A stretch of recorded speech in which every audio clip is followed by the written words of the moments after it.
Waalaikumsalam warahmatullahi Zaid, Pak Amin, Pak Dian, Bu Mimas, Bunda siapa? Bu Ainul. Perkenalkan saya Bu Iman, CGP dari Kecamatan Baru. Alhamdulillah hari ini bisa menghadiri undangan dari PP untuk mengikuti Lokakarya 2 di SLB 4 di Kepanjen. Dan ini saya mencoba untuk memberanikan diri sedikit bercerita saja ya, bercerita hasil kerja gitu ya di modul 1.3 tentang visi guru pembinaan. Nah, ini apa namanya, di modul 1.3 itu kemarin saya di teman-teman jurusan tentang bangsa itu, bagaimana kita membuat visi itu dengan pendekatan kanvas bangsa. Nah, untuk visi saya sebagai calon guru penggerak yaitu mencetak generasi bangsa yang santun, di mana santun ini adalah singkatan gitu ya, dari sehat, kemudian agamis, nasionalis, terampil, dan unggul. Jadi untuk lebih memudahkan dan nanti supaya juga lebih mudah untuk diingat-ingat, mengenalkan ke anak-anak, saya pakai dengan akronim santun. Karena saya di guru TK Bapak Ibu, jadi pendekatannya sangat pra sekali. Kemudian untuk kalimat pertanyaan dari prakarsa perubahan ini cukup 4 saja. Okay. Yang pertama yaitu meningkatkan iman takwa melalui pembiasaan di sekolah. Jadi kegiatan-kegiatan kami kebetulan di sekolah kami juga basis agama, jadi anak-anak mengenal agamanya Islam di sini sejak dini. Kemudian yang kedua, menumbuhkan karakter siswa di sekolah. Otomatis ya dengan penanaman agama itu karakter dan budi pekerti dari anak-anak juga akan terbentuk. Yang selanjutnya mewujudkan pembelajaran yang menyenangkan untuk meningkatkan kreativitas siswa.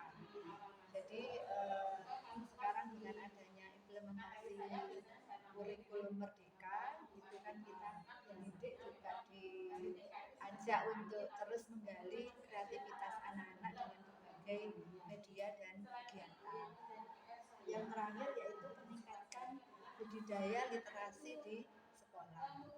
Jadi walaupun anak-anak yang kami ampuh anak-anak usia dini, tetapi pengenalan literasi dan numerasi itu juga sangat dibutuhkan untuk persiapan ke jenjang berikutnya.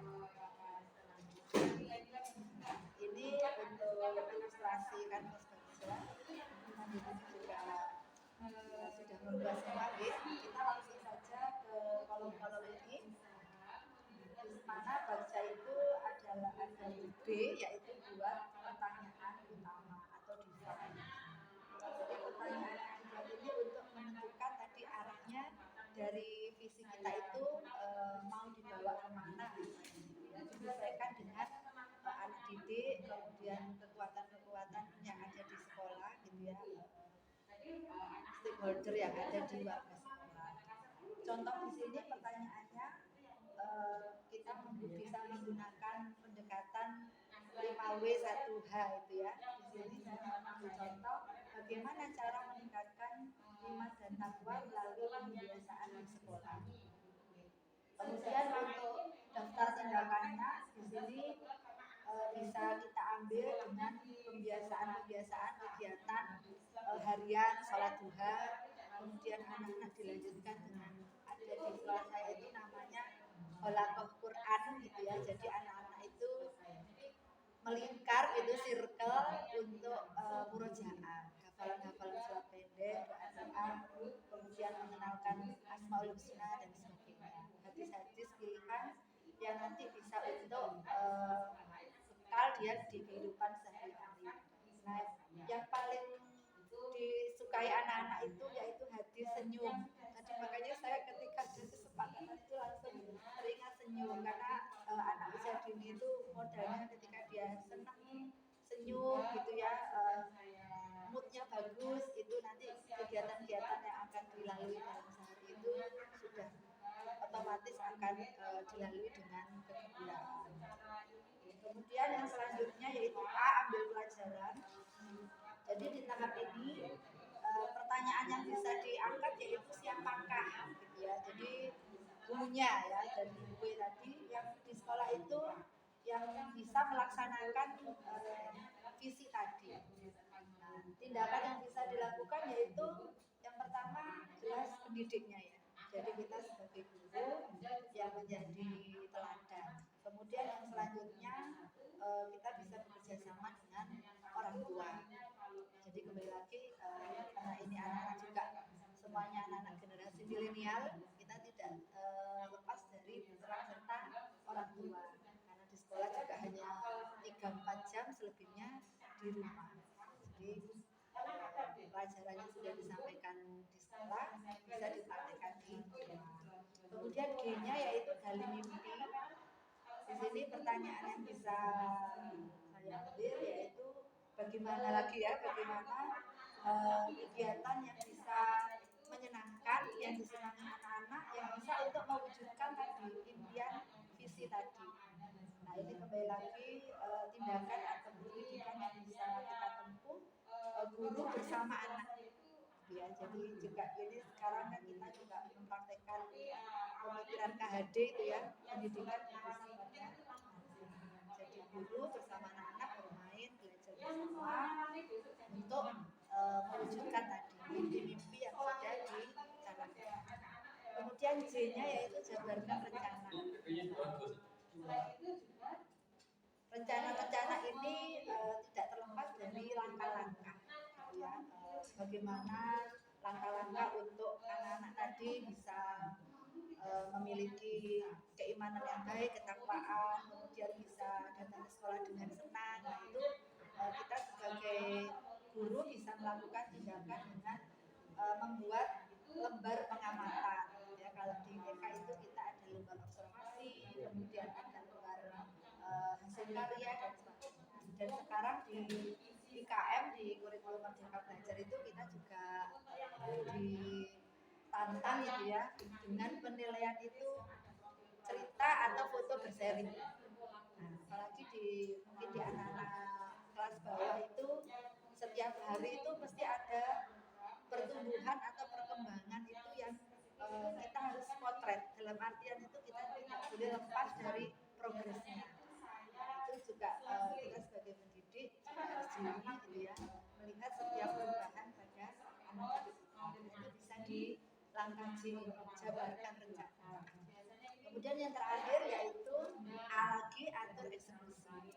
Jadi tidak akan ada maknanya ketika yang sudah kita lakukan di depan tadi tidak diaksikan, gitu ya, tidak dieksekusi dengan baik. Jadi siapa saja yang bertanggung jawab pelaksananya kegiatan-kegiatan yang sudah diberikan berupa tadi, dan tidak terlepas dari evaluasi yang bertanggung jawab, memonitoring. Kadang-kadang kita yang sewu semangat di awal, di tengah-tengah sudah mulai oleng, nah akhir-akhirnya ditanya atau disupervisi oleh kepala sekolah hasilnya gitu ya, belum bisa menyampaikan. Jadi kita terbantu sekali dengan pendidikan di guru penggerak ini, dengan Kanvas Kerja mengawal betul sebuah program atau visi itu benar-benar dari awal, tengah sampai akhir itu semua termonitoring dengan baik, terlaporkan. Ini mudah-mudahan nanti semua warga di sekolah, guru, anak-anak, kemudian orang tua saling berkolaborasi, bekerja sama. Di slide saya yang ini yaitu aset tadi ya yang sudah kami ceritakan. Di sekolah itu guru. Kenapa saya meletakkan nomor 1 di guru? Karena kembali lagi basic kami adalah anak usia dini yang diampu. Jadi biasanya itu guru adalah idola gitu ya kan. Jadi wes apa jarane guru nih. Jadi ini menurut saya aset yang luar biasa di sebuah sekolah, sebuah lembaga itu yaitu memang guru itu sendiri. Jadi bukan yang nyun sewu gedung dan sebagainya itu bukan, yang pertama jadi gurunya. Yang kedua yaitu siswa itu sendiri. Jadi sekolah yang saya itu baik gitu ya, bukan yang muridnya semuanya sudah pinter-pinter gitu ya, sudah manut-manut gitu ya, mungkin kalau di TK itu, tapi dengan berbagai latar belakang. Itulah aset yang memang menjadi tantangan dan mungkin saya muslim menjadi ladang pahala gitu gitu Bapak, untuk membuat anak didik tadi kita menjadi lebih baik. Yang selanjutnya masuklah ke leadernya, kepala sekolah gitu ya. Jadi kepala sekolah juga sangat menentukan aset, bagaimana sekarang juga sistem manajerial beliau juga sangat menentukan perubahan. Yang selanjutnya yang terakhir otomatis santri. Dia ini melengkapi, bukan berarti tidak penting, tapi juga melengkapi bagaimana visi tadi bisa terwujud, didukung juga dengan sarana prasarana. Mungkin itu saja yang bisa saya sampaikan. Pasti banyak nanti koreksi, masukan yang saya tunggu dari Bapak Presiden dan Bapak Ibu sekalian. Kurang lebihnya mohon maaf. Saya akhiri dengan tepuk boleh? Oke. Tepuknya mudah saja untuk mengenalkan berhitung dan sekalian untuk kosakata ke anak-anak. Ketika saya bilang tepuk 1, panjenengan nanti jawabnya yes. 2 oke, 3 semangat, kalau 4 konsentrasi, kemudian yang kelima siap bermain. Oke? Oke. Tepuk siap? Tepuk 1 yes. Tepuk 2 oke. Tepuk 3 semangat. Tepuk 4 konsentrasi. Tepuk 5 siap bermain. Terima kasih dari saya. Jangan lupa untuk terus full semangat dan bahagia. Wassalamualaikum warahmatullahi wabarakatuh. Waalaikumsalam. Bapak Ibu, karena waktunya ini sangat mepet, jadi saya dan Ketua Media bersepakat untuk memberikan satu kesempatan saja tiap yang presentasi untuk memberikan satu komentar atau pertanyaan. Jadi nanti satuan. Iya nanti.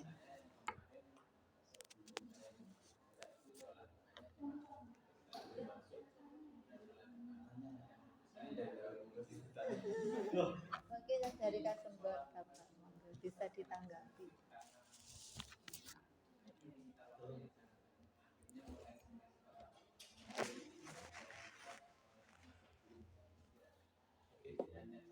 Untuk tadi baca saya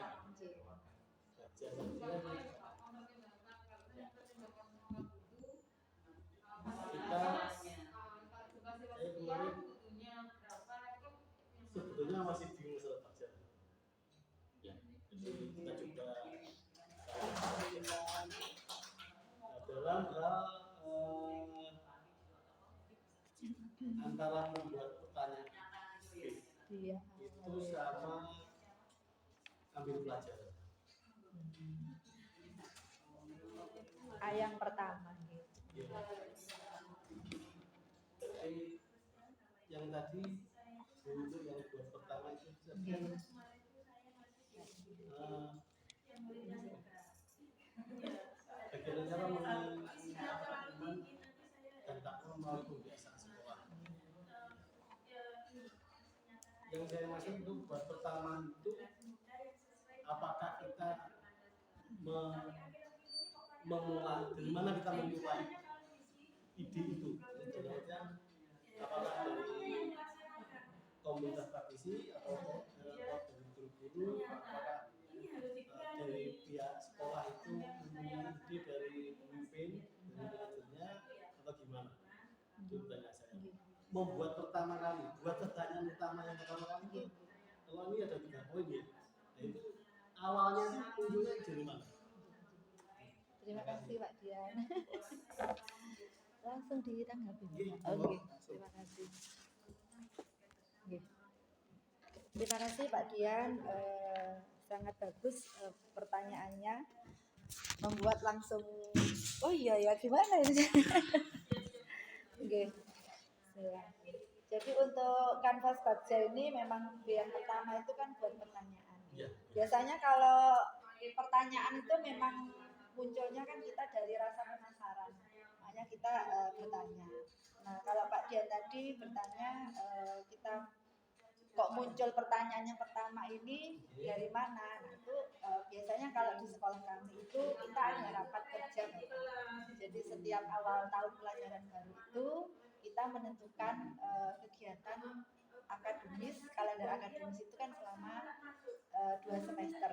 Nah di situ semua pemangku kebijakan yayasan dari tempat kami swasta gitu ya, yayasan kemudian komite kepala sekolah dan guru-guru itu rapat bersama seperti itu bagaimana mungkin ada koreksi masukan dari kegiatan pembelajaran sebelumnya sebelum nanti masuk ke tahun pelajaran baru. Nah di situ kita tampung ya, jadi hal-hal yang dirasa perlu perbaikan ditampung. Nah untuk di pertama karena membuat pertanyaan, ide-ide dari peserta rapat itu tadi kita ubah menjadi sebuah kalimat pemantik gitu. Atau kemarin kalau di CGB itu ada istilah kalimat rumpang.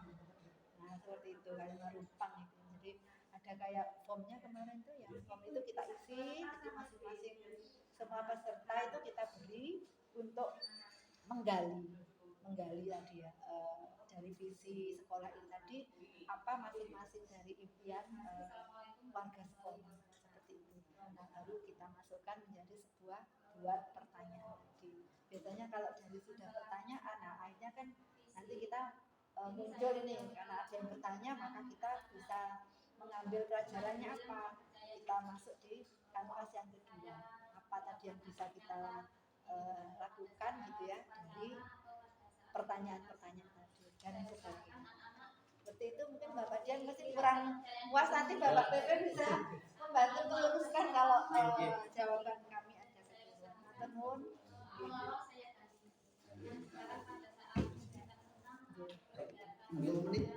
Baik, terima kasih. Ini sedikit juga ingin menyampaikan, tadi menambahkan apa yang disampaikan Bu Ima tadi. Jadi sesuai dengan modul yang kita berarti matematika itu kan kita berdasarkan visi. Ini dari mana muncul pertanyaan itu? Berarti kan kita satu dari visi yang akan kita jalankan itu. Artinya kita kan membuat visi. Sebagai guru penggerak kita masuk ke kelas misal apa yang kita visikan dengan murid-murid kita satu kelas itu, kita menginginkan apa dari murid itu. Kalau kita menginginkan memandang mungkin saya menginginkan murid saya satu kelas ini punya karakter iman dan ketakwaan yang kuat. Nah, dari situ makanya kan muncul sebuah prakarsa perubahan.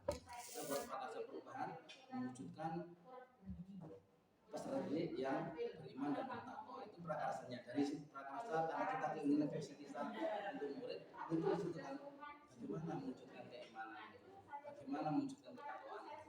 Setelah pertanyaan muncul baru kepada ambil pelajaran di situ, kira-kira siapa sekolah itu yang sudah berhasil mewujudkan kelas mana yang mewujudkan masalah keimanannya bagus ketakwaan, atau mungkin dari luar sekolah. Jadi namanya ambil pelajaran bisa dari tokoh masyarakat, bisa dari rekan-rekan guru, kemudian juga dari sekolah-sekolah yang lain. Intinya kita mengambil pelajaran sebenarnya bagaimana mengaitkan dengan pertanyaan kita di depan, dari cara menyampaikan keimanan sesuai dengan visi kita. Sehingga kalau pemahaman saya di situ, sehingga pertanyaan kita akan muncul tergantung visi yang kita buat dengan murid-murid. Apa yang kita rencanakan, yang mau kita tingkatkan itu apa?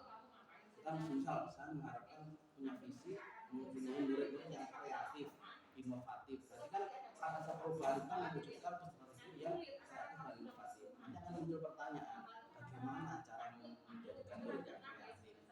Kemudian cara seperti apa yang menjadi anak yang kreatif? Nah, itu pertanyaan muncul dari sini. Untuk menemukan visi yang mungkin tadi kita cuma kita masih apa yang kurang, apa yang menjadi keinginan bersama, menjadi cita-cita bersama, kita kuatkan menjadi sebuah pertanyaan-pertanyaan yang kita bisa dalam kerja sampai ke itu. Terima kasih. Saya kuatkan lagi bahwa sebenarnya bakja itu tidak sesaklek itu. Jadi bisa kita mulai dari B-nya dulu, atau bisa kita mulai seperti yang dijelaskan Pak Iman atau Imam. Amin. Seperti yang dijelaskan Pak Amin, dari mulai G-nya dulu, gali mimpinya dulu. Jadi ya terserah kita.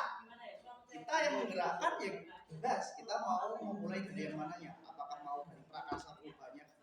Aku ingin anak-anak itu seperti ini loh idealnya. Itu Itu berarti dari G-nya dulu. Tapi kalau kita mau mulai dari B-nya dulu ya nggak masalah. Aku pengen dari buat pertanyaan, bagaimana ya caranya anak itu biar jadi disiplin? Ya terserah, itu kemauan kita masing-masing. Karena baca sebenarnya ya tadi dia tidak sesaklek yang kita pikirkan. Jadi kita bebas, sesimpel mungkin, senyaman mungkin, se-BW kita. Jadi seperti itu. Monggo dilanjut. Siapa yang Applause dulu Bapak. Oke. Terima kasih. Demikian dari saya.